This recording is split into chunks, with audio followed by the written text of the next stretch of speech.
That person you've been trying to stay close to keeps drifting away.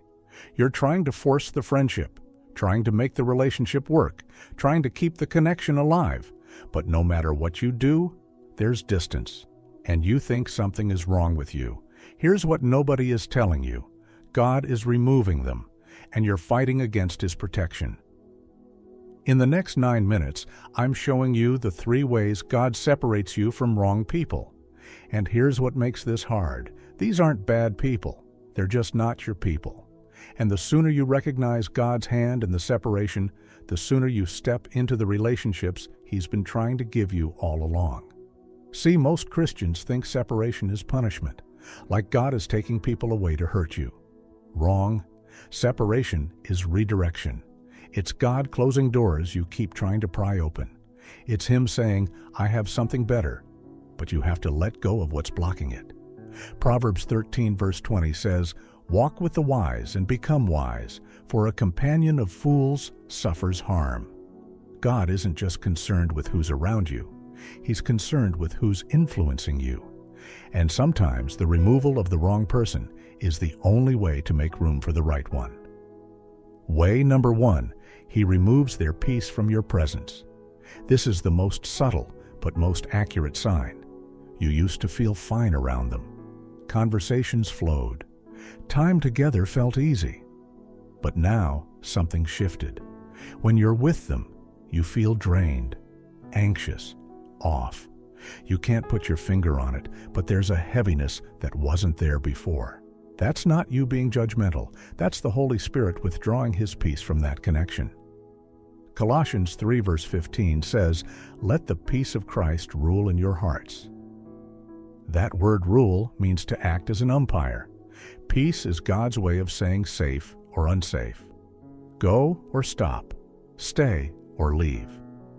When God is removing someone, He removes the grace that made the relationship easy. Suddenly, their jokes aren't funny anymore. Their advice feels off. Their energy feels wrong. And you think you're just being sensitive. But you're not. You're being led. Most Christians ignore this because they don't want to seem unloving. They don't want to be the bad guy. So they keep forcing a relationship that God is trying to end. And here's what happens. The longer you stay where God's peace has left, the more you compromise, the more you tolerate, the more you bend. And eventually, you're so far from who God called you to be that you don't even recognize yourself. That loss of peace isn't random. It's a warning system. And when you ignore it, you're ignoring God's voice. Here's what most pastors won't tell you. Not everyone who was assigned to your past is assigned to your future. Some people were only meant to be in your life for a season. And when that season ends, God removes the grace. He makes it uncomfortable, so you'll finally let go. You can keep praying for the friendship too. Be restored. But if God removed His peace, He's not restoring the connection. He's redirecting your focus. Stop fighting to keep what God is fighting to remove. Way number 2. He exposes their true character in crisis. You thought you knew them. You thought they were solid, loyal, trustworthy. Then pressure came, and suddenly you're seeing a side of them you never knew existed. They're bitter, jealous, controlling, manipulative. And you're shocked because they hid it so well. But here's the truth. They didn't change. They just got exposed. God allowed the crisis specifically so you could see what was always there. Luke 8 verse 17 says, For there is nothing hidden that will not be disclosed, and nothing concealed that will not be known or brought out into the open. Crisis doesn't create character, it reveals it. Most Christians miss this because they make excuses for people. Oh, they're just going through a hard time. They're just stressed. They didn't mean it like that. And maybe they didn't, but pay attention to how people treat you when they're under pressure. Because that's who they really are. When the filter comes off, when the performance stops, when they can't fake it anymore, you get to see the real them. And God orchestrates these moments not to hurt you, but to save you. Because if He didn't expose them now, you would have trusted them with something later that they weren't equipped to handle. And the betrayal would have been so much worse. Think about Judas. He walked with Jesus for 3 years. He saw the miracles, heard the teachings, was part of the inner circle. But when pressure came, his true heart was revealed. John 12 verse 6 says he was a thief. As keeper of the money bag, he used to help himself to what was put into it. Judas was stealing the whole time, but it took a crisis to fully expose what he'd been hiding. Jesus knew, but the other disciples didn't. And God allowed the betrayal so everyone could see who Judas really was. The same thing happens in your life.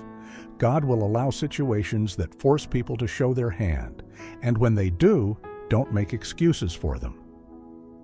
Receive it as revelation. Here's the part most Christians struggle with. When God exposes someone, you're supposed to act on it. Not pray about whether you should distance yourself. Not give them another chance to prove they've changed. Not wait to see if it was just a one-time thing. 1 Corinthians 15 verse 33 says, "Do not be misled. Bad company corrupts good character." Once God shows you who someone is, believe him, because he's not exposing them to test your grace. He's exposing them to protect your future.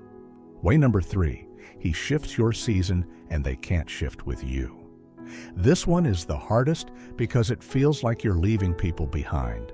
You're growing, maturing, leveling up spiritually. And the people who used to be on your level aren't anymore. The conversations that used to excite you now feel shallow. The activities you used to enjoy together now feel like distractions. And it's not that they're doing anything wrong, they're just not moving. And you are. Amos 3 verse 3 says, "Do two walk together unless they have agreed to do so?" You can't walk with someone who's going in a different direction. And when God shifts your season, he doesn't shift everyone with you. This is where most Christians get stuck. They feel guilty for outgrowing relationships, like they're being prideful or judgmental. But growth isn't pride, it's obedience. God didn't call you to stay at everyone else's pace. He called you to keep up with his. And if that means you outgrow people you used to be close to, that's not abandonment, that's progression. Look at Jesus. Mark 3 verse 31 says, "Then Jesus' mother and brothers arrived. Standing outside, they sent someone in to call him. The crowd told him, 'Your mother and brothers are outside looking for you.' And Jesus responded, 'Who are my mother and my brothers?' Then he looked at those seated in a circle around him and said, 'Here are my mother and my brothers. Whoever does God's will is my brother and sister and mother.'" Jesus wasn't disrespecting his family. He was prioritizing his assignment. He was saying, biological connection doesn't override spiritual alignment. And when your season shifts, the people who can't shift with you will either resent your growth or try to pull you back. They'll call you proud. They'll say you've changed. They'll accuse you of thinking you're better than them. And here's the test. If you shrink back to make them comfortable, you just chose their approval over God's assignment. But if you keep moving, even when they don't understand, you just proved you're more committed to your calling than their comfort. Here's what this looks like practically. You used to spend hours on the phone with them. Now those conversations feel forced. You used to attend every event together. Now you're finding reasons not to go. You used to share everything with them. Now you're selective about what you say. That's not you being fake. That's you recognizing you're in a different season. And instead of forcing connection, you're allowing the natural shift God is creating. Some friendships are lifetime, some are seasonal, and wisdom knows the difference. So here's the truth most Christians don't want to hear.